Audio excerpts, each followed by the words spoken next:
नमस्कार साथियों, मैं प्रमोद उपाध्याय बाल विद्या मंदिर सीनियर सेकेंडरी स्कूल कत्तपुरा नागौर के ई लर्निंग पोर्टल पर आपका हार्दिक स्वागत करता हूं। पिछले वीडियो में मैंने कक्षा 10 विषय हिंदी अध्याय 4 देव का पहला भाग पढ़ाया था। आज के वीडियो में अपन दूसरा इसका भाग लेते हैं। तो ये देव द्वारा लिखित छंद हैं जो गोपियों का श्री कृष्ण के प्रति जो प्रेम है उसको इसमें दर्शाया जा रहा है। तो इसमें कवि ये बताना चाहते हैं कि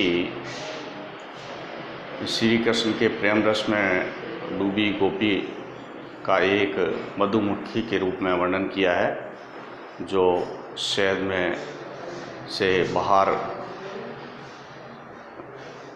नहीं निकल पा रही है और उसी प्रेम रस की धारा में डूबी हुई हैं। उसी का वर्णन इस छंद में बताया गया है। तो आइए देखते हैं इसमें किस प्रकार से कवि ने ये लिखा है। धार में दाए दसी निर्धार हवे, जाए फंसी उगसी ना अबेरी। इसमें कवि बता रहे हैं कि एक नायिका है गोपी कह रही हैं कि वह श्री कृष्ण के प्रेम रस में डूबी हुई है और उसकी जो आँखें हैं वो श्री कृष्ण के प्रेम रस धारा में डूबी हुई हैं, यानी उस प्रेम रस की धारा में प्रवाहित हो रही हैं। जाए फंसी उगसी ना बेरी, और वह निकाले जाने पर भी वह निकल नहीं पा रही। यानी कहने का मतलब है कि श्री कृष्ण के प्रेम रस में वो फंस गई हैं उनकी आँखें, और उनको निकाला जाए तो वह निकल नहीं पा रही हैं। तो इस तरीके की गोपियाँ अपने श्री कृष्ण के प्रेम रस को बता रही हैं। आगे देखो। री अंगराए गिरी गहरी, गई फेरे फिरी, ओ गिरी नहीं गेरी। इसमें गोपी कह रही हैं कि वह हे सखी, निकाले जाने पर भी आँखियाँ वो प्रेम रस धारा से बाहर नहीं आ रही हैं, और अंगड़ाई निकलना तो दूर, वह अंगड़ाई भी लेती है तो और ज़्यादा उसमें गहरी फंसती जा रही है। यानी उस प्रेम रस धारा में और ज़्यादा आनंदित हो रही है, मग्न हो रही हैं, उस प्रेम में और अधिक मग्न हो रही हैं, श्री कृष्ण के प्रेम में रसरा में और अधिक गहरी हो रही हैं। फेरे फिरी, यानी मैं उसको पकड़कर वापस लौटाना चाहती हूँ आँखों को, लेकिन वह नहीं लौटती हैं। और गिरी नहीं गेरी, और घेर कर उसको रोकना चाहती हूँ तब भी वो नहीं रुकती हैं मेरी आँखें। ये गोपियाँ कह रही हैं।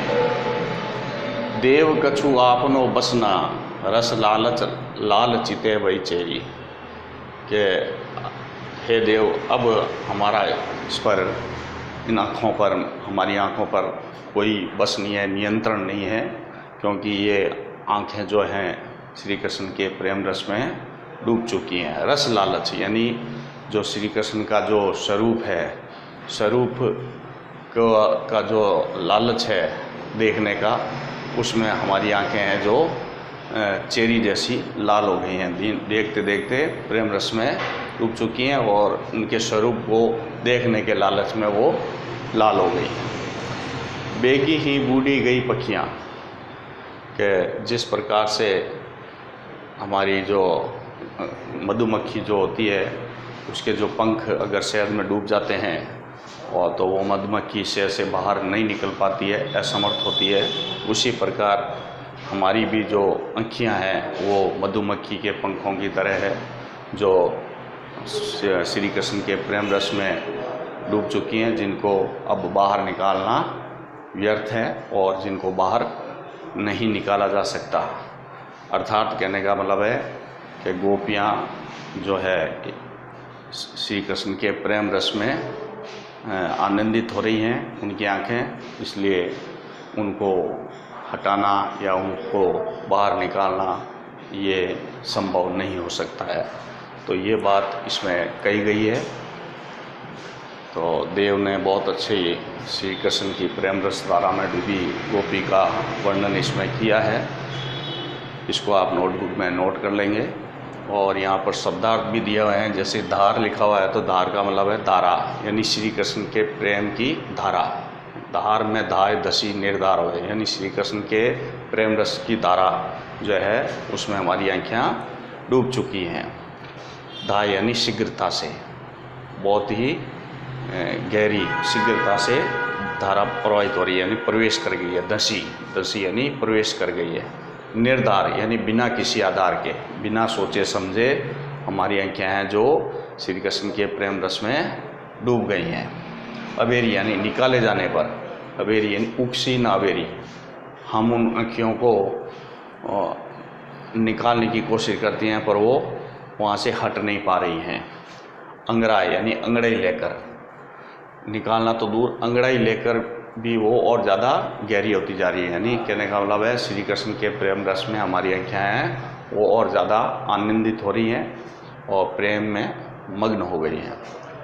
गही यानी पकड़ने पर, गही फेरे यानी पकड़ने पर भी वो वापस उन्हें लौट नहीं रही हैं। ओ गिरी नहीं घेरी, तो फेरे यानी लौटने पर, गिरी यानी लौटी, और गिरी यानी पकड़ में आई, और घेरी यानी घेरना है। चारों तरफ से घेरने पर भी वो रुक नहीं पा रही हैं।